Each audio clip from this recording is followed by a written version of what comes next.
اور فرماتے ہیں علماء کرام کو بھی کہ چاہے آپ 1000 غریب رہیں مگر ہر وقت اپنے منصب اپنی ذمہ داری کا خیال رکھیے گا. آپ عالم ہیں ہی اس لیے کہ حضور کی بات سناتے ہیں اور اس بات سنانے پر عمل کیجئے اور سنائیے. اگر ایسا نہیں ہوا تو اخیر زمانے کی بات غریب نواز لکھتے ہیں. فرماتے ہیں ملفوظات غریب نواز میں ہے کہ اخیر زمانے میں لوگ ہاتھ میں لاٹھی لے کر جس طرح چرواہا جانوروں کو ہکا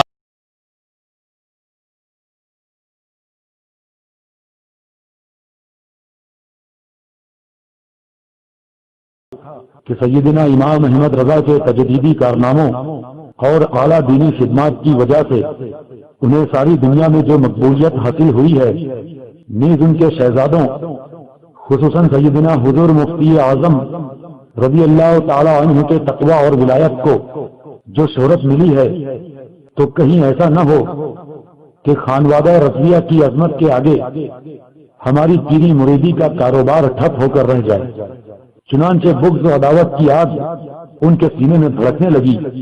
مگر سیدنا حضور مفتی اعظم رضی اللہ تعالی عنہ کی حیات مبارکہ تک تو یہ اپنے منصوبوں اور ارادوں کو کھل کر عوام کے سامنے نہیں لا سکے، مگر ان کے پردہ فرمانے کے بعد انہوں نے حسد و دشمنی کا اظہار کھلے عام کرنا شروع کر دیا.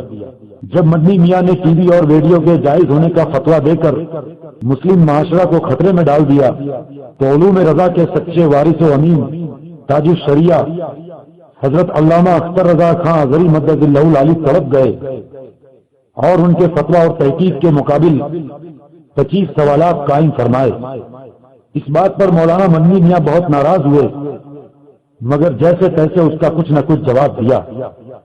حضور تاج الشریعہ مدد اللہ العالی نے ان کے جواب پر مزید اعتراضات و سوالات قائم فرمائے، جس کا جواب وہ آج تک نہ دے سکے.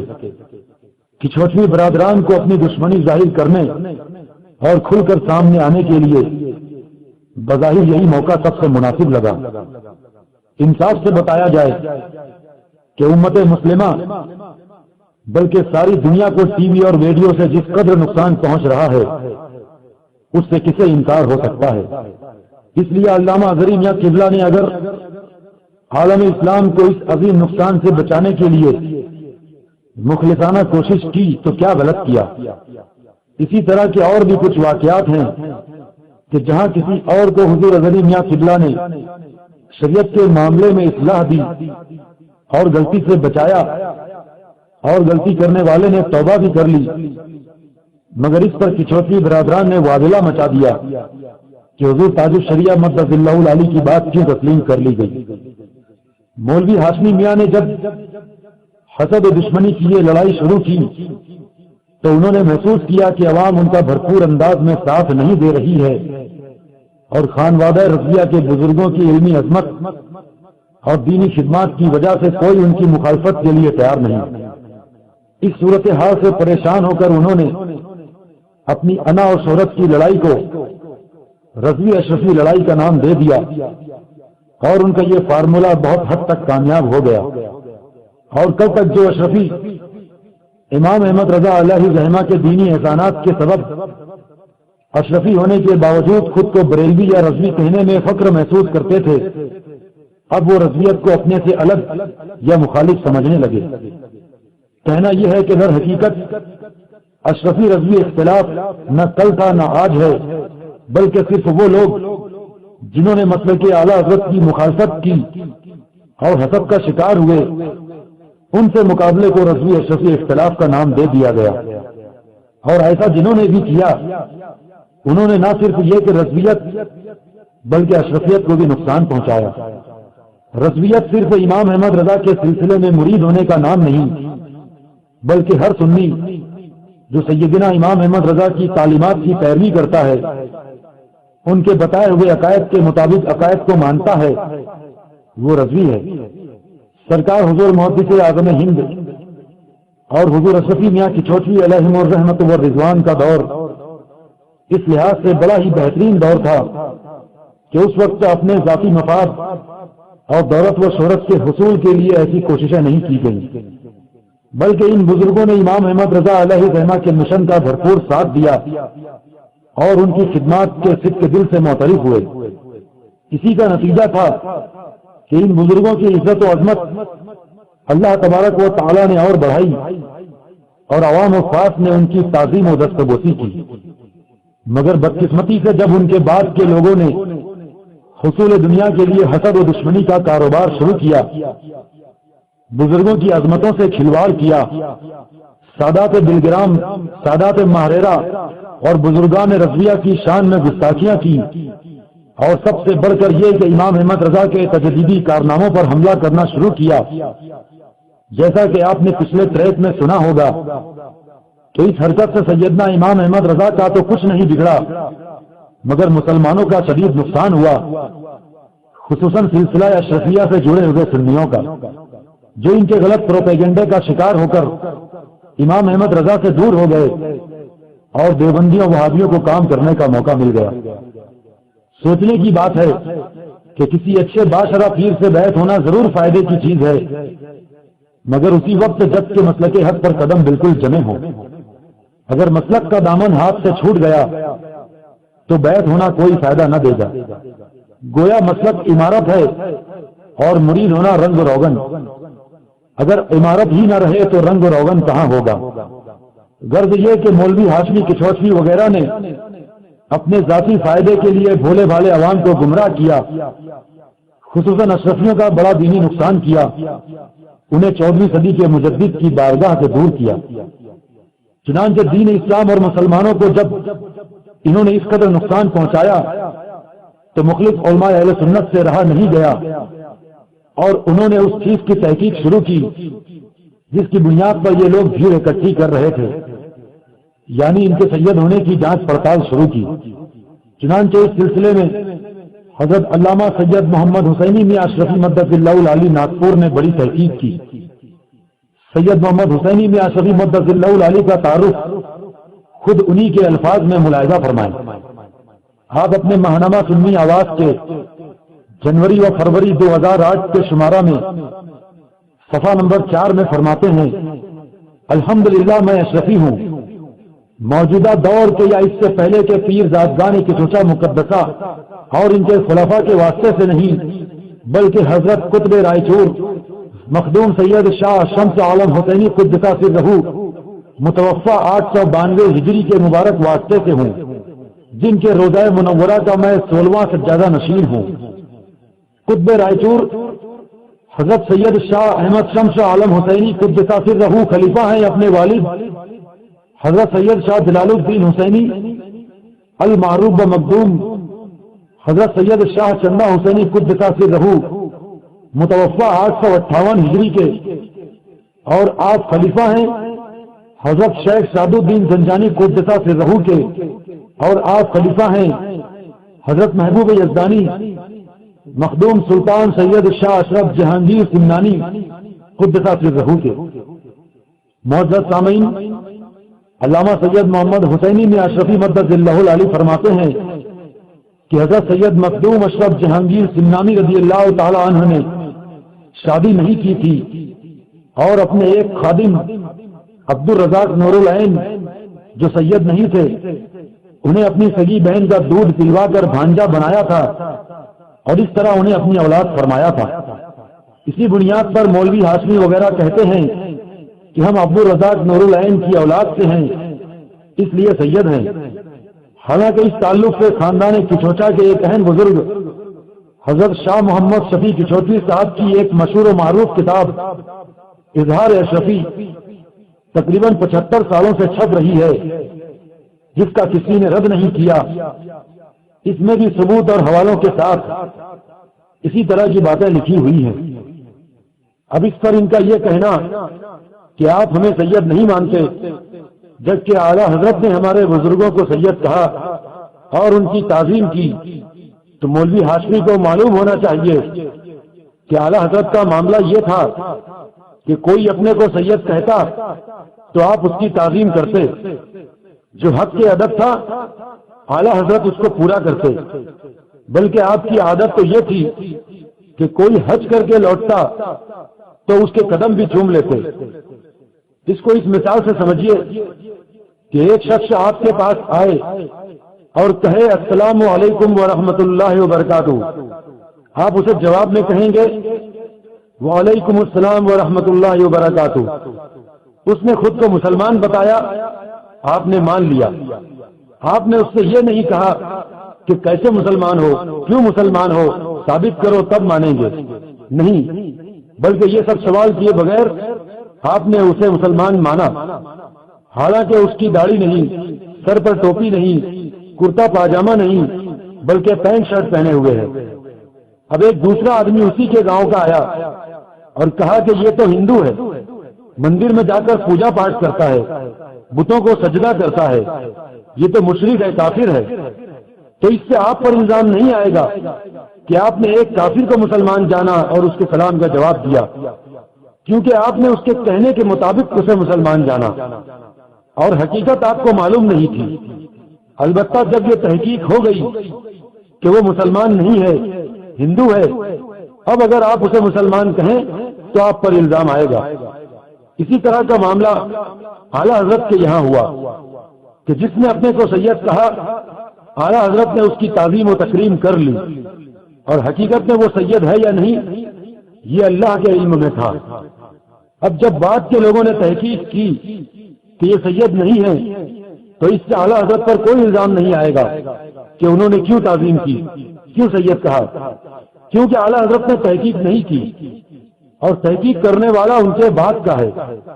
مولوی ہاشمی اور مدنی میاں کے والد حضور محدث اعظم ہند اور حضور اشرفی میاں علیہ رحمت و رضوان کی عزت و تعظیم جو اعلیٰ حضرت نے کی، اس کی تین وجہ تھی۔ ایک تو یہ کہ انہوں نے اپنے کو سید کہا، دوسری وجہ علم، یعنی وہ عالم تھے اس لیے ان کی تعظیم کی، اور تیسری وجہ یہ کہ انہوں نے دین کی خدمت کی، اپنی ساری زندگی دین کی تبلیغ میں وقف کی، اعلیٰ حضرت کے مشن کا بھرپور انداز میں ساتھ دیا۔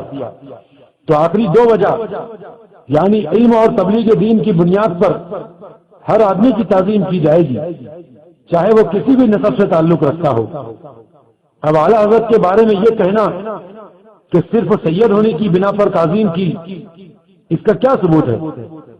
ہاں، اگر کوئی کہے کہ اعلیٰ حضرت نے انہیں سید کہا تو بات کہنے کی حد تک ہے، اس سے یہ ثابت نہیں ہوتا کہ انہوں نے تحقیق کی، اور ان کو ضرورت بھی نہیں تھی کہ تحقیق کرتے، نہ ان کے پاس اتنی فرصت تھی۔ اعلیٰ حضرت امام احمد رضا علیہ الرحمہ کا ایک ایک لمحہ دین اسلام کی ترویج و اشاعت اور عقائد و مسائل کے بارے میں فتوے لکھنے میں صرف ہوتا تھا۔ اب جب کے بعد کے لوگوں نے چھوٹوی برادران کی حرکتوں سے مجبور ہو کر تحقیق کی تو ظاہر ہو گیا کہ یہ سید نہیں ہے، اور تحقیق بھی کسی عام آدمی نے نہیں کی بلکہ حضرت علامہ مولانا سید محمد حسینی میاں اشرفی مدث اللہ العالی نے کی، جو محبوب یزدانی حضرت سلطان مخدوم سید شاہ اشرف جہانگیر سمنانی رضی اللہ تعالیٰ عنہ کے سلسلے میں خلیفہ ہیں اور تقریباً 650 سال سے اشرفی ہیں۔ بہرحال عوام اہل سنت خصوصاً اشرفی برادران بیدار ہو جائیں اور غور کریں کہ پہلے مولوی ہاشمی وغیرہ اپنے کو سیدنا مخدوم پاک رضی اللہ تعالیٰ عنہ کی اولاد بتاتے تھے، مگر جب دنیا نے جان لیا کہ سیدنا مخدوم پاک رضی اللہ تعالیٰ عنہ نے اپنی ساری زندگی میں شادی نہیں کی تھی، تو اب مولوی ہاشمی وغیرہ نے خود کو عبد الرزاق نور العین کی اولاد سے بتانا شروع کیا، مگر اس کی حقیقت بھی لوگوں کے سامنے آ گئی کہ عبد الرزاق نور العین سید نہیں ہے۔ لہذا عوام اہل سنت سید کے نام پر بھولے والے عوام کو بیوقوف بنانے والوں کو پہچانے۔ اگر کوئی یہ سمجھتا ہے کہ خانوادہ رضویہ کے بزرگوں سے ان کی لڑائی صحیح ہے تو آئیے اب ان کی ایک ایسی تقریر سے چند جملے سنیے جس کا تعلق خانوادہ رضویہ کے کسی بزرگ سے نہیں بلکہ اس میں ہندو دھرم کی ایک طرح سے حمایت کی گئی ہے، اور کئی ایسے جملے بولے گئے ہیں جنہیں سن کر آپ حیران رہ جائیں گے اور ان کی گمراہی آپ کے نزدیک ثابت ہو جائے گی۔ کیا اتنے ثبوت دیکھنے کے بعد آپ شریعت کو اہمیت دے کر اپنی آخرت بچائیں گے یا ان کی عقیدت میں ہمیشہ آنکھیں بند کیے رہیں گے؟ ہمیں امید ہے کہ آپ ہرگز ایسا نہیں کریں گے اور ان کے پروگرام کروا کر، تقریریں کروا کر اور انہیں نذرانے دے کر ان کی گمراہی میں شریک نہیں بنیں گے۔ آئیے سماعت فرمائیں سن عیسوی 2005 میں ہوئی ہاشمی میاں کی ایک تقریر اور فیصلہ کریں کہ بابا ہاشمی مہاراج کون کون سے دھرم کی تبلیغ کر رہے ہیں، ہر دھرم کے پیغام کو سننے کی دعوت دے رہے ہیں، ہر ایک کے لیے اپنے دلوں کے دروازے کھولنے کی تعلیم دے رہے ہیں۔ دروازے کھول دو، کسی سے دروازہ بند کرنا کہیں ایسا نہ ہو کہ اس سے مول ادھیکاروں کا ہنن ہو، اور من تو وہی من ہے جس کے دروازے سدا کھلے ہوئے ہیں۔ تمیکم رڑیم تمیکم شوریم تمیکم جگت کارم رشی روپم منا علینا ربنا اذ بعث محمدا ایدہ بایدہ ایدنا باحمدا ارسلہ مبشرا ارسلہ ممجدا صلو علیہ دائما صلو علیہ سرمدا صلی اللہ علیہ نبی الامی والی صلی اللہ علیہ وسلم صلوات و سلام علیہ یا رسول اللہ۔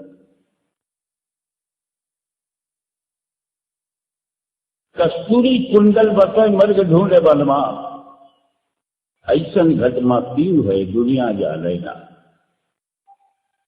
گرو گوبند دو کھڑے کاکے لاگو پائے، بلیہاری گرو آپ نے گوبند جی کو بتائے۔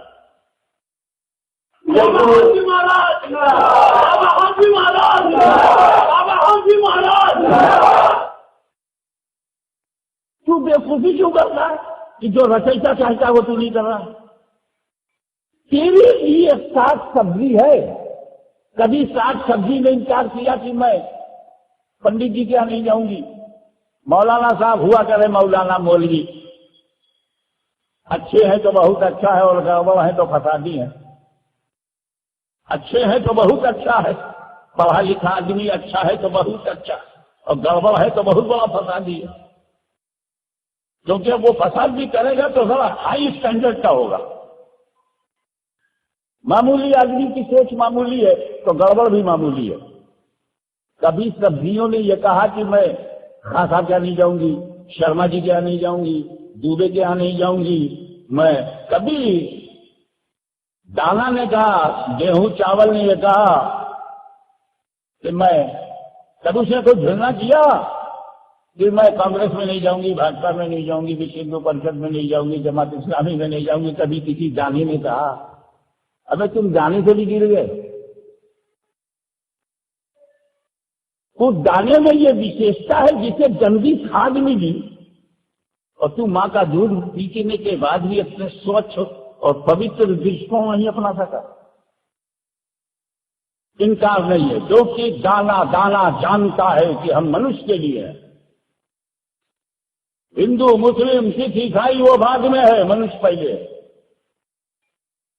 اور ایک بات اچھی طرح سمجھ آئیے، آپ منش تو ہیں، لیکن آپ میں منشیتا ہے کہ نہیں؟ اسی موقع پر مجھ کو راشٹری کوی جنہوں نے ہماری دیش کی گریما کو بھی بڑھایا ہے اور ہندی ساہتیہ کو کی دشا بھی بڑھائی ہے اور دشا بھی دیا ہے، وہ ہیں میتھلی شرن گپت۔ وہ کہتے ہیں کہ وچار لو کہ مرت ہو نہ مرت سے ڈرو، کبھی مرو پرنتو یوں مرو کہ یاد جو کریں سبھی، اور یہی پشو پروت ہے کہ آپ ہی چرے، وہی منش ہے کہ جو منش کے لیے مرے۔ آپ خود فیصلہ کیجئے کہ بابا ہاشمی مہاراج کس کی تعلیمات بیان کر رہے ہیں۔ دانا اور گیہوں چاول کی مثال دے کر مسلمانوں کو کیسے گمراہ کر رہے ہیں کہ کبھی دانے نے نہیں کہا کہ میں بھاجپا میں نہیں جاؤں گا، وشو ہندو پریشد میں نہیں جاؤں گا، جماعت اسلامی میں نہیں جاؤں گا، اور انسان اس سے اعلیٰ مخلوق ہونے کے بعد بھی یہ خوبی نہیں اپنا سکا، یعنی ان کے کہنے کا مطلب یہ کہ اب ہمیں بھی بھاجپا میں جانا چاہیے، وشو ہندو پریشد کا ساتھ دینا چاہیے، جماعت اسلامی میں شامل ہو جانا چاہیے اور کوئی بھید بھاؤ نہیں کرنا چاہیے۔ لا حول ولا قوت الا باللہ۔ اللہ تعالیٰ ایسی گمراہی سے ہمیں محفوظ رکھے۔ ساگ سبزی کی مثال میں ہاشمی میاں نے مولانا مولوی کہہ کر علماء اسلام کی جو توہین کی ہے وہ بھی بہت افسوسناک ہے۔ اب اگر کسی نے چھاچھ رکھ دیا، لسی ایک گلاس، باجرے کی روٹی، سرسوں کا ساگ، ایک گلاس لسی، تو میں تو دبا کر کھاؤں گا اسے اور بہت خوش ہو جاؤں گا۔ دبا کر کھانا، اس کا کیا مطلب ہے؟ اور یہ اسلامی تعلیمات کے مطابق ہے یا خلاف؟ اس کا فیصلہ آپ خود فرمائیں۔ اسلام زبردستی کو نہیں مانتا، اسلام پریشر کو نہیں مانتا، اسلام دباؤ نہیں ڈالتا، بلکہ قرآن میں کھلا اس نے کہہ دیا لا اکراہ فی الدین، نو پریشر ان ریلیجن۔ کسی کو مسلمان بنانے کے لیے کوئی دباؤ نہیں، کوئی لالچ نہیں، کوئی شکتی پردرشن نہیں، کوئی تلوار نہیں، کوئی تیر نہیں۔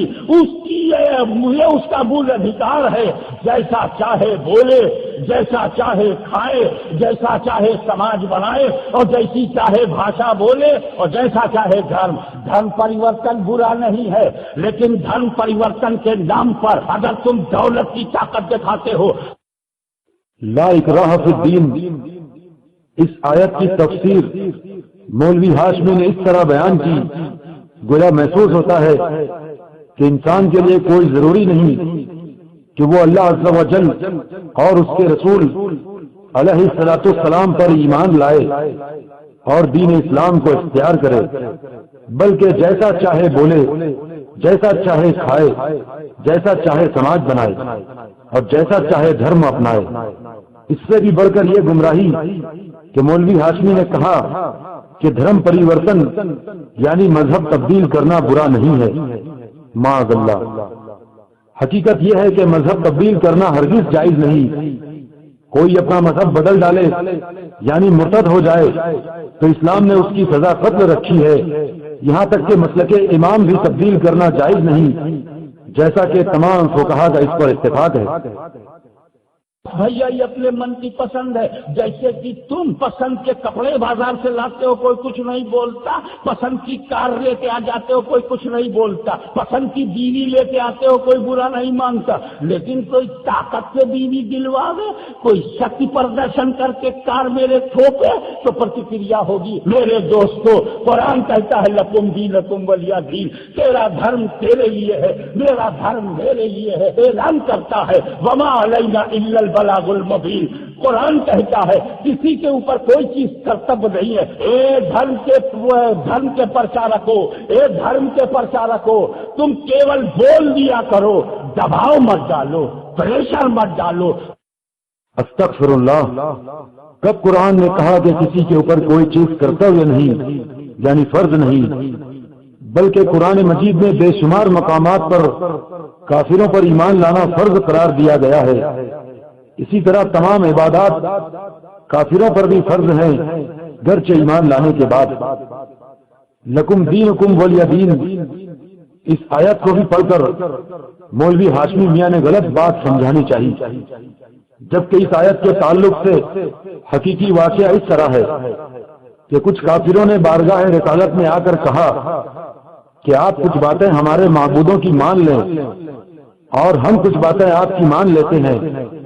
تو اس پر سورہ کافرون نازل ہوئی اور کافروں کو اس طرح دھتکارا گیا کہ حضور نے فرمایا تمہارے لیے تمہارا کفر اور میرے لیے میری توحید اور میرا اخلاص۔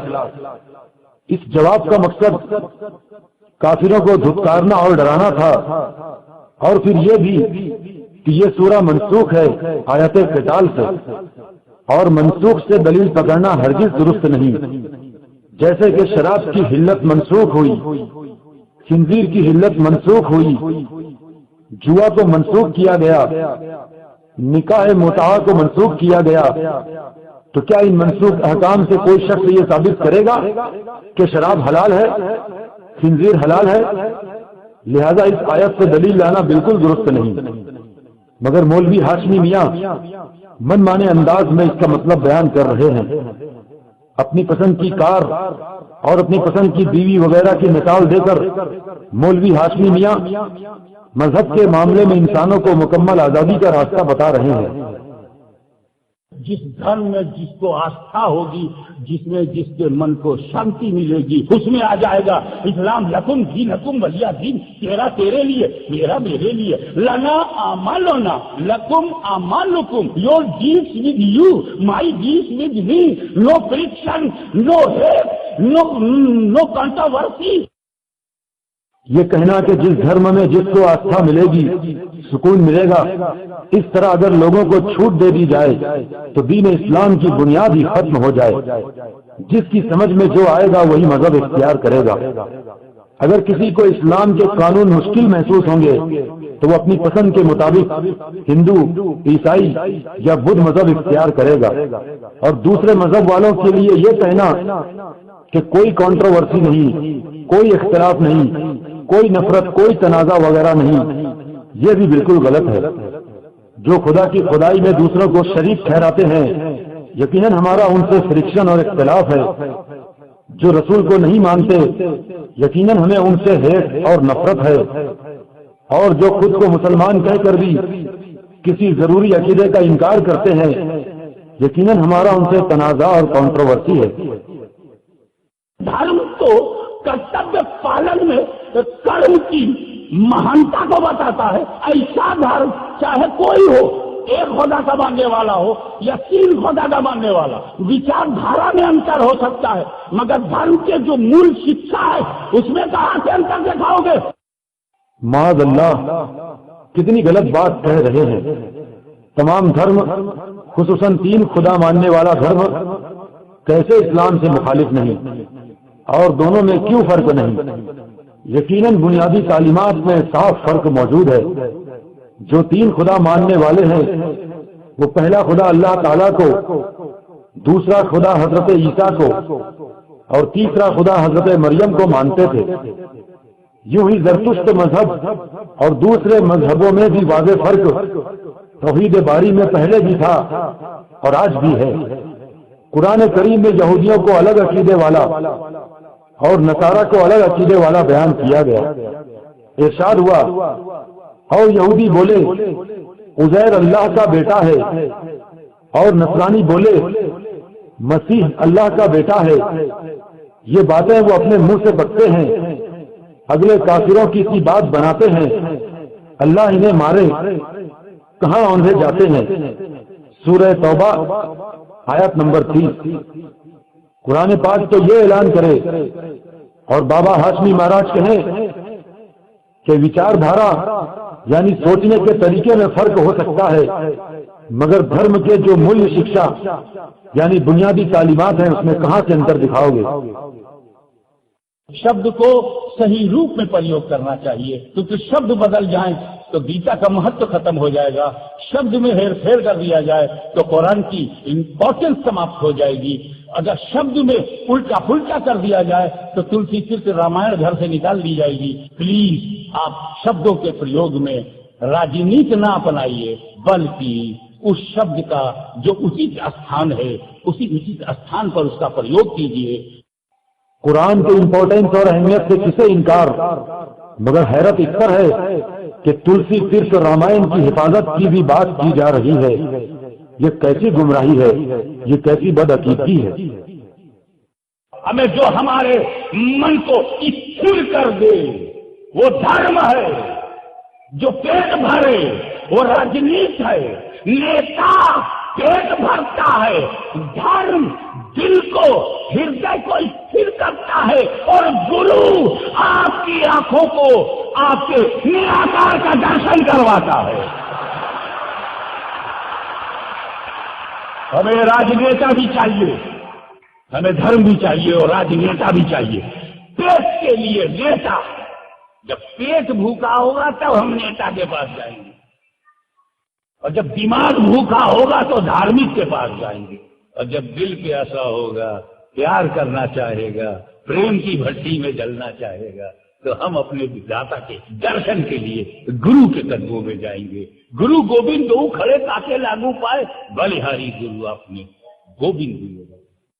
کون نہیں جانتا کہ آج کل کے نیتا کی کمائی کیسی ہوتی ہے؟ اللہ ماشاء اللہ، رشوت، جبر، غصب وغیرہ ان کے نزدیک جائز کی بات ہی نہیں. ایسی ناجائز کمائی غازی ملت کو مبارک کہ وہ اپنا پیٹ ایسے نیتاؤں سے بھریں. مسلمانوں کو اللہ تبارک و تعالی ایسی ناپاک کمائی سے محفوظ رکھے اور اپنے پاس سے رزق حلال عطا فرمائے. تمام ہی برادران اسلام سے ہم گزارش کرتے ہیں، خصوصاً اشرفی بھائیوں سے، کہ اگر وہ مولانا ہاشمی میاں کی ان گستاخیوں کو غلط نہیں سمجھتے جو انہوں نے دوسرے بزرگوں کی شان میں کی ہیں، تو کم از کم ان گمراہیوں پر تو ضرور غور کریں جو ان کی تقریروں میں ہیں اور جن کی ویڈیو سی ڈی ثبوت کے طور پر ہمارے پاس موجود ہے. ان گمراہیوں کی بنیاد پر یقیناً آپ کو ان کا ساتھ چھوڑ دینا چاہیے تاکہ ان کا وبال آپ پر نہ آئے اور ان کی گمراہی اور گناہ میں آپ حصہ دار نہ بن جائیں. اللہ تبارک و تعالی حق کو قبول کرنے اور حق کی حمایت کرنے کی توفیق عطا فرمائے اور شریعت کے معاملے میں کسی کی بیجا طرفداری سے بچائے. اب آئیے بابا ہاشمی مہاراج کی سن عیسوی 2007 میں ہوئی ایک تقریر کی جھلکیاں سماعت فرمائیں. سادھو سنتوں نے، صوفیاء کرام نے، اولیاء اسلام نے آپ کی دشا بدلی. اولیاء اسلام کے ساتھ سادھو سنتوں کی بھی تعریف کر رہا ہے اور اللہ کے ولیوں اور کافروں کے پیشواؤں کو ایک ہی درجے میں رکھ رہا ہے. اسلام بھی ایک نیا دھرم ہے، اس لیے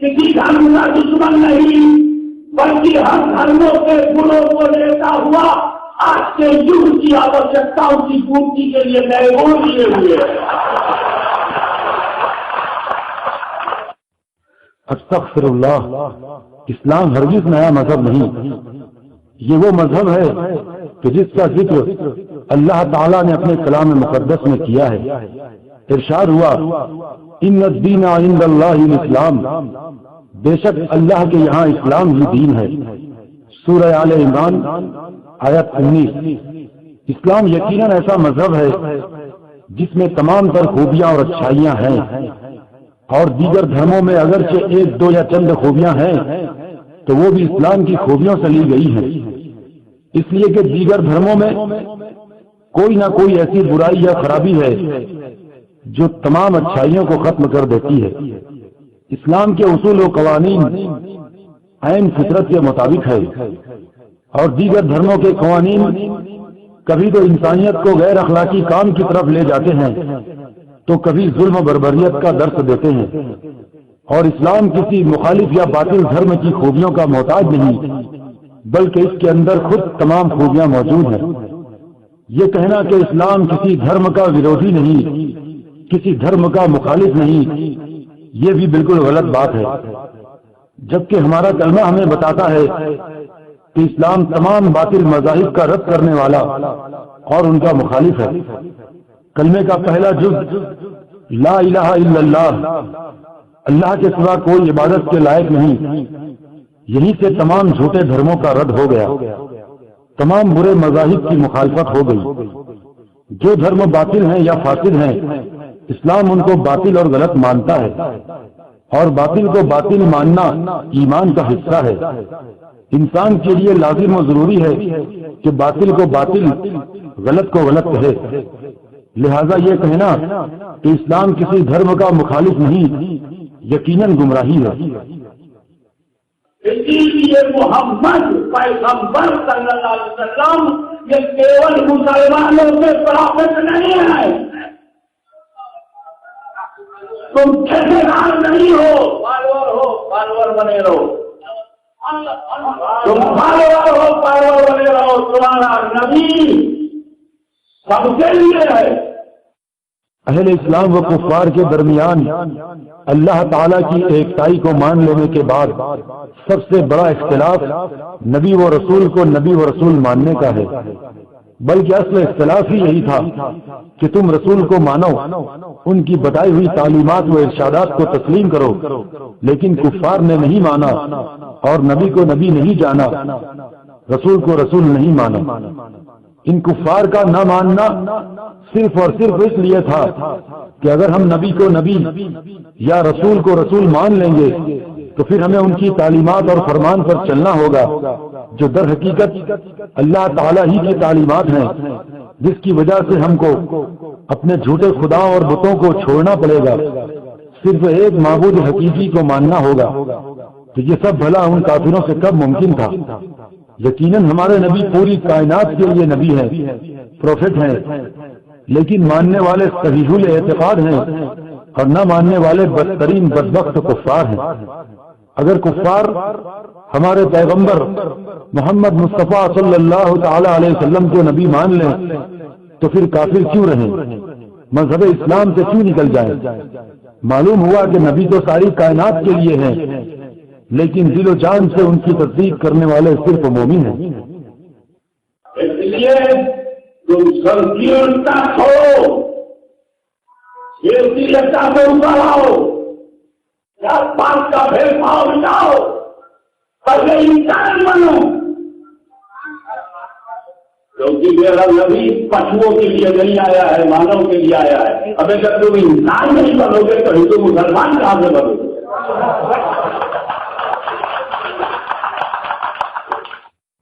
معاذ اللہ، یہ کہنا کہ جب تم انسان نہیں بنو گے تو ہندو مسلمان کہاں سے بنو گے، اس سے یہ مطلب نہیں نکلتا کہ جیسے مسلمان بننا اچھائی ہے ویسے ہی ہندو بننا بھی اچھائی ہے، یعنی ہندو دھرم اور اسلام کو برابر میں لا کر کھڑا کر دیا، معاذ اللہ۔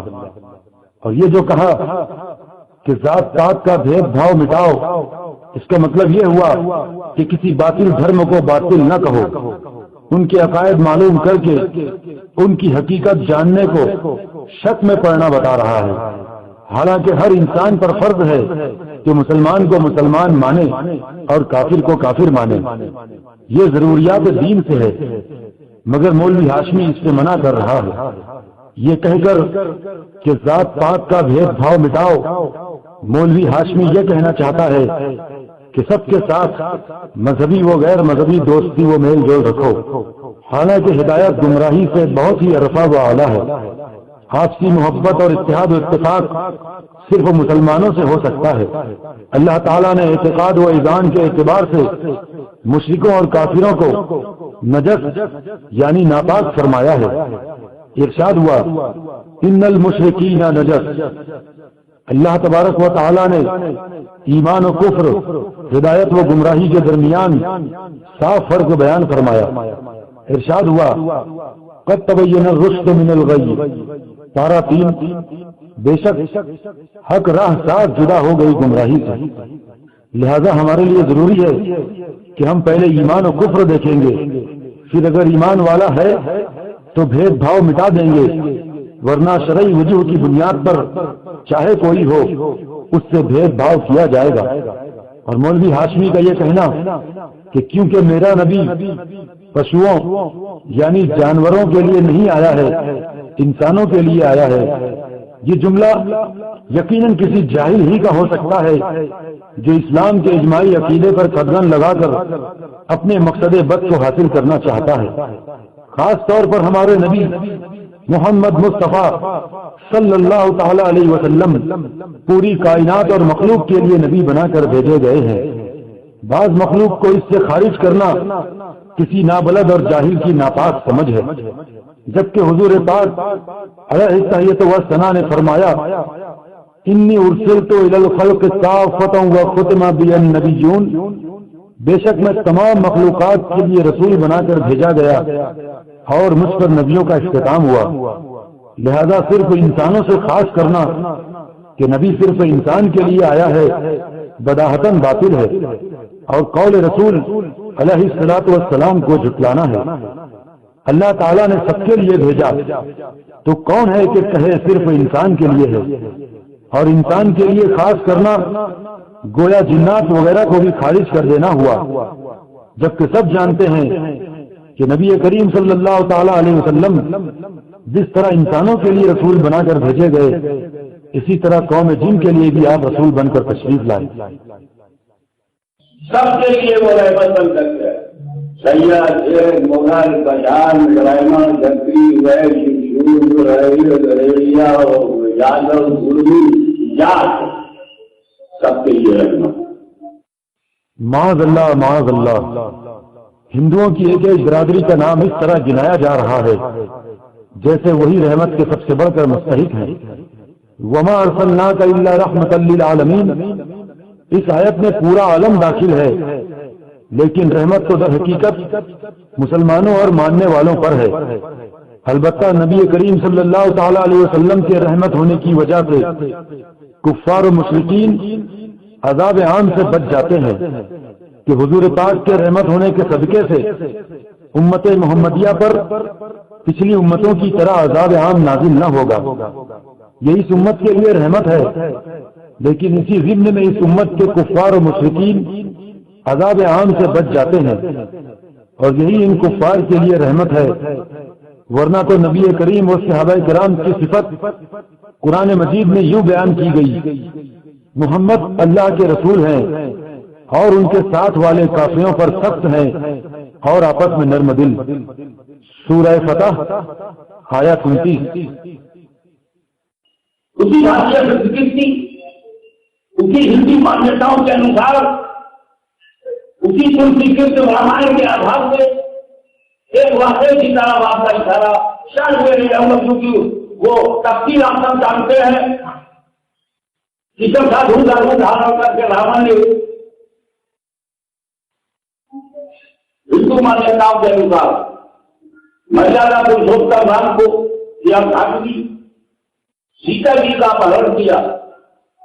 یہ اتیاچار تھا جو لنکیشور نے کیا، یہ اتیاچار تھا جو ایک راجا نے کیا کہ کسی کی اردھانوی کو، کسی کی بیوی کو دھوکہ دے کر کے طاقت سے اٹھا لے جانا پاپ ہے۔ یہ راون کا اہنکار تھا، چیزوں سے پاہی بنایا، لیکن یہ رام کا ادھیکار تھا۔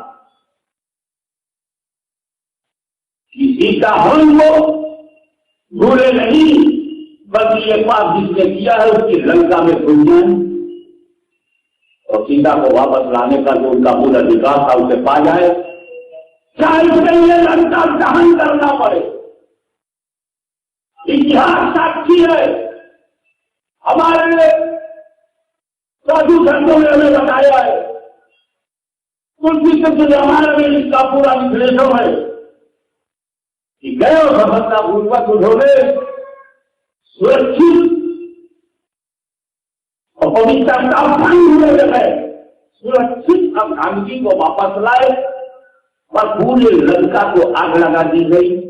اسے ہم لنکا دہن بھی کرتے ہیں اور اسی کی یاد منانے کے لیے راون دہن ہر کام کرتے، آگ ہی لگا کر کے ہم برائی کے خلاف اعلان جنگ کرتے ہیں کہ ہم برائی کو آگ لگاتے رہیں گے۔ تو برا بنانا یہ ہمارے دھن کا کام نہیں تھا، یہ تو ہماری برائی بھلپنی تھی۔ کہنا یہ چاہتا ہوں کہ اگر دریودھن یدھشٹھر کا حق نہ مانے، صرف اشارہ کر کے گزر جاؤں گا، اتہاس کا پنہ ہے، دریودھن اور دھرتراشٹر یدھشٹھر اور ارجن کا حق نہ مانے تو پلیز کہتے ہیں طاقت سے لے لو، کیونکہ مول ادھیکاروں کو طاقت سے واپس لانا نہ سیتا ورودھی ہے نہ رامائن ورودھی۔ راون، سیتا یا رام کے واقعات سے دلیل پکڑنا بالکل غلط بات ہے۔ حق و دین اسلام کی حمایت و استحکام کے لیے ایسوں کے واقعات لینا جو کہ یقیناً صرف وہم یعنی خیالی داستان اور بت پرستی پر موقوف ہیں، اور ایسے من گھڑت واقعات ان سے منسوب ہیں کہ ادنا عقل والا بھی اسے بالکل رد کر دے گا۔ یہ سب واقعات کیسے من گھڑت اور خلاف عقل و قیاس ہیں، اس کا اندازہ ایک کتاب ہندوؤں کے اوتار از لالا بال کش بترا ابر مطبوعہ خدا بخش لائبریری پٹنہ کو پڑھنے سے لگایا جا سکتا ہے۔ اپنے دین کی دلیل جس سے بھی حاصل کریں گے تو پہلے اس شخص یا اس کے دھرم کو جانچ لیں گے، پھر اپنی دلیل لیں گے۔ نبی کریم صلی اللہ تعالی علیہ وسلم نے ارشاد فرمایا، اسے پہلے دیکھ لو جس سے اپنا دین حاصل کرتے ہیں۔ یہ کفار و مشرکین یقیناً یہود و نصارہ کے گروہوں میں سے ایک گروہ ہیں، اور یہود و نصارہ سے دلیل لینے اور ان کے واقعات بیان کرنے کی منائی حدیثوں میں صاف طور پر موجود ہے۔ نبی کریم صلی اللہ تعالی علیہ وسلم نے ارشاد فرمایا، لا تحدثوا عن الیہود، یعنی یہود و نصارہ کی باتیں بیان نہ کرو، ان سے حدیث کی روایت نہ کرو، مشکات شریف۔ مگر ایسا محسوس ہوتا ہے کہ مولوی ہاشمی کے نزدیک انبیاء و اولیاء کے واقعات اور سیتا و رام کی داستان میں کوئی فرق نہیں۔ قرآن کا ارشاد ہو یا گیتا کی باتیں، ان کے نزدیک تقریر میں کسی کا بھی ذکر کرے جائز ہے۔ اور یہ بات سمجھ میں آتی ہے کہ مولوی ہاشمی میاں کے دل میں ہندوؤں کے مذہبی رہنماؤں کی کتنی عقیدت ہے کہ ان کا نام بڑے ادب سے لیتے ہیں۔ جیسا کہ آپ نے ابھی سنا کہ سیتا کی بجائے سیتا جی کہا، اور رام کا ذکر بھی بڑے ادب کے ساتھ کیا، اور کہا کہ رام کا ادھیکار تھا کہ سیتا ہرن کو بھولے نہیں۔ کرشن کا ذکر کیا تو کہا شری کرشن کہتے ہیں، اور سادھو سنتوں سے کتنی اپنائیت ہے کہ کہا ہمارے سادھو سنتوں نے ہمیں بتایا ہے، اور ہندوؤں کی بولی بولتے ہوئے کہا کہ اسی کی یاد منانے کے لیے ہم راون دہن ہر سال کرتے ہیں۔ یہ پراچین دھرم کا میں نے اداہرن دیا جو گیتا میں، وہ پراچین دھرم کا میں نے اداہرن دیا جو ہمارے ہندو بھائی اچھی طرح جانتے ہیں۔ پراچین دھرم یعنی پرانے باطل مذہبوں سے اسلام پر مثال پیش کرنا، مطلب یہ نکلتا ہے کہ اسلام ان دھرموں کے بعد ہے، حالانکہ یہ بالکل بے دلیل اور غلط بات ہے، کیونکہ مذہب اسلام سے پہلے کوئی بھی دھرم نہیں ہے۔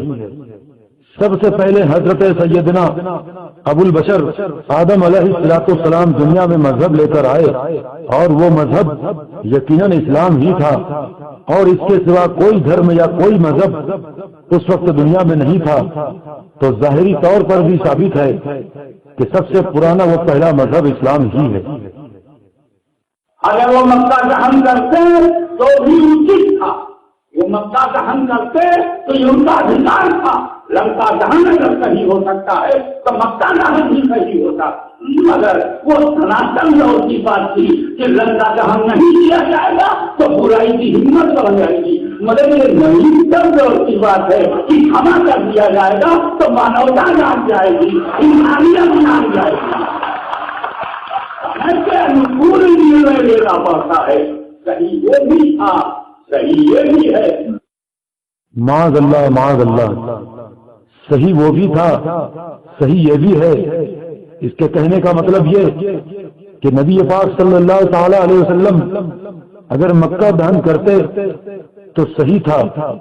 دہن کرنا یعنی آگ لگا کر جلا دینا، خاکستر کر دینا، کسی گاؤں یا ملک کو آگ لگا کر مکمل طور پر ختم کر دینا، ایسا کرنا شریعت اسلامیہ میں ہرگز جائز نہیں، کیونکہ آگ لگا دینے کی صورت میں ہر طرح کی چیزیں جل جائیں گی، عورتیں ہوں یا بچے، بوڑھے ہوں یا کمزور، مزدور ہو یا غلام، پھلدار درخت ہو یا سبزہ و باغ، تمام چیزیں آگ لگانے کی صورت میں برباد ہو جائیں گی۔ جب اسلام و پیغمبر اسلام کا حکم یہ ہے کہ تعذیب بالنار مخلوق کے لیے حرام ہے، یعنی کسی کو جلا کر سزا دینا جائز نہیں، حضور پاک نے ارشاد فرمایا تعذیب بالنار اللہ عز و جل کے سوا کسی کے لیے جائز نہیں۔ اسی طرح اسلام کی آخری تدبیر جہاد میں بھی آداب جہاد میں سے یہ چند احکام تمام مجاہدین کے لیے لازم و ضروری تھے۔ مثلاً عورتوں اور بچوں کو قتل نہ کیا جائے، گھروں کو یا کسی چیز کو آگ نہ لگائی جائے، پھلدار درخت کو نہ کاٹا جائے، بھری پوری کھیتی کو برباد نہ کیا جائے وغیرہ۔ لہذا یہ کہنا کہ مکہ دہن صحیح ہوتا بالکل غلط بات ہے۔ ہندو غلطی کرے تو مولانا صاحب ہٹوا دے، یہ باپ نے باپ پڑھی چیز ایسا کیسے کہہ دیا کر دیا، اور جب کوئی مولوی میں نہیں غلط کرے یعنی میرا اپنا یہ ہمارا انسان ہے۔ استغفر اللہ استغفر اللہ، کتنی دلیری سے علماء اسلام پر طنز کیا جا رہا ہے اور انہیں مذاق کا نشانہ بنایا جا رہا ہے۔ شریعت مطہرہ میں ہرگز یہ اصول و قانون نہیں کہ جب کوئی مولوی یا مفتی غلط کام کرے تو وہ غلط نہ ہو، بلکہ جو بھی کرے چاہے مومن ہو یا ہندو، پنڈت ہو یا کافر، غلط کو غلط کہا جائے گا۔ مولوی ہاشمی کا اس طرح بیان کرنا در حقیقت اپنے مذہب کا مذاق اڑانا ہے، جو سخت گمراہی کی بات ہے۔ اسی لیے اللہ کا ولی جماعت نہیں بنا،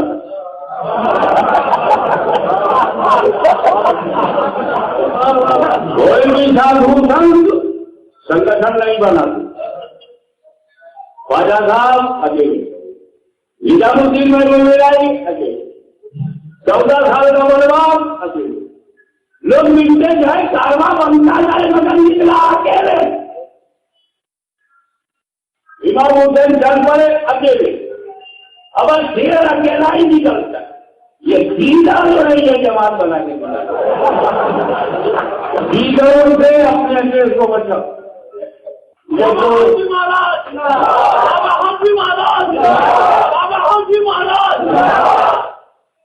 معاذ اللہ، کیسی گمراہی اور شرم کی بات ہے کہ مولوی ہاشمی میاں اولیاء کرام بلکہ سیدنا امام حسین رضی اللہ تعالیٰ عنہ کی برابری میں سادھو سنتوں اور 14 سال کے بنباس یعنی ہندوؤں کے پیشوا رام کا ذکر کر رہے ہیں اور سب کی ایک ساتھ تعریف کرتے ہوئے شیر کا لقب دے رہے ہیں، جبکہ سادھو سنت اور رام ہرگز تعریف کے لائق نہیں۔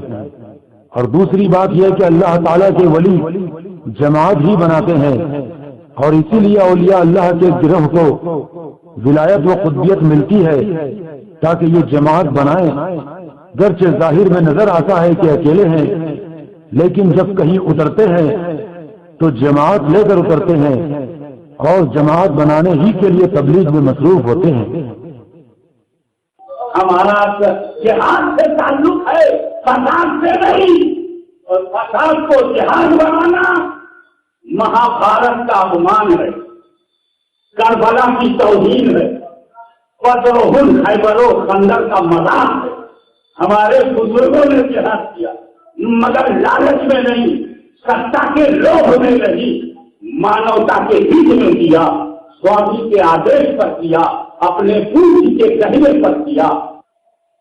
پہلے مہابھارت کا ذکر کیا، اس کے بعد کربلا و بدر و خیبر و خندق کا۔ ہندوؤں کی داستان مہابھارت کے برابر کربلا و بدر و خیبر و خندق کا ذکر کیا، جبکہ مہابھارت کی کوئی سند نہیں اور وہ کوئی حق کی لڑائی نہیں، جبکہ اسلام کی یہ لڑائیاں حق کے لیے لڑی گئی، اور یہ فرضی داستانیں نہیں بلکہ حقیقی واقعات ہیں۔ اور یہ جو کہا کہ ہمارے بزرگوں نے جہاد کیا، اس سے ظاہر ہوتا ہے کہ مہابھارت کی داستان میں ہندوؤں کے جو پیشوا ہیں وہ ہاشمی میاں کے بھی بزرگ ہیں اور انہوں نے بھی جہاد کیا۔ استغفر اللہ استغفر اللہ۔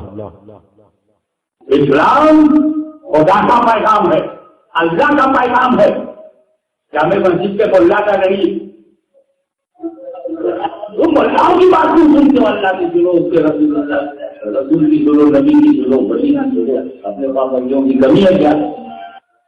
اسلام جب اللہ عز و جل کا پیغام ہے تو یہ پیغام اگر کوئی سنی صحیح العقیدہ امام بیان کرے تو در حقیقت اللہ و رسول عز و جل و صلی اللہ تعالی علیہ وسلم ہی کا بیان و پیغام ہے، اور امام و علماء اولو الامر کے طبقہ میں آتے ہیں۔ لہذا اگر علماء و امام اللہ و رسول کے پیغامات بیان کریں تو بھی واجب الاطاعت ہیں. لہذا یہ کہنا کہ تم ملاؤں کی کیوں سنتے ہو سخت گمراہی ہے. ایک بات اچھی طرح سے آپ لوگ کر لیجیے، قابلی مسجد دھارمک مسئلہ نہیں ہے، زمین کا مسئلہ ہے، اس میں سوامی کی سمسیا ہے. اور ایک بات اسپشٹ کر دوں، کسی بھی سیدھی ہوئی زمین پر طاقت سے مسجد بنا دی جائے تو اسلام کی نظر میں وہ مسجد ہی نہیں ہے. اچھا لگے کوئی برا لگے، ابھی تک کبیر کی طرح دونوں کی گالی سننے کو تیار. سچ بولیں گے، چاہے مسلمان روٹ جائے چاہے ہندو روٹ جائے، مگر وہ نہ روٹتے، تم دونوں گجر ہو جائے.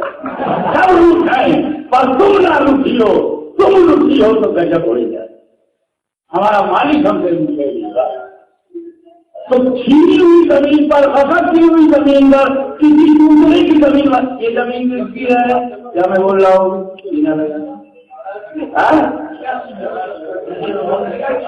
نگر نگم بھی ہے، جس سے مسجد بناؤ گے مسجد ہو جائے گی. سب کیا مسئلہ سب کو معلوم ہے، پھر جھگڑا نہ آئے گا. کاش مولوی ہاشمی نے بولنے سے پہلے سوچا ہوتا کہ کیا کہہ رہا ہے. بابری مسجد کا مسئلہ مذہبی و شرعی مسئلہ ہے اور یہ زمین کا مسئلہ نہیں ہے، اس لیے کہ بابر نے جب مسجد بنائی تو اپنی زمین پر بنائی تھی، نہ کہ غصب کی ہوئی زمین پر.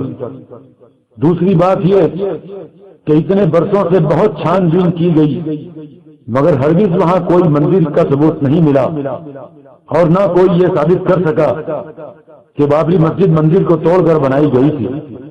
مولوی ہاشمی کا یہ کہنا کہ کسی بھی چھینی ہوئی زمین پر طاقت سے مسجد بنا دی جائے تو اسلام کی نظر میں وہ مسجد ہی نہیں ہے، اس سے تو یہ ثابت ہوتا ہے کہ بابری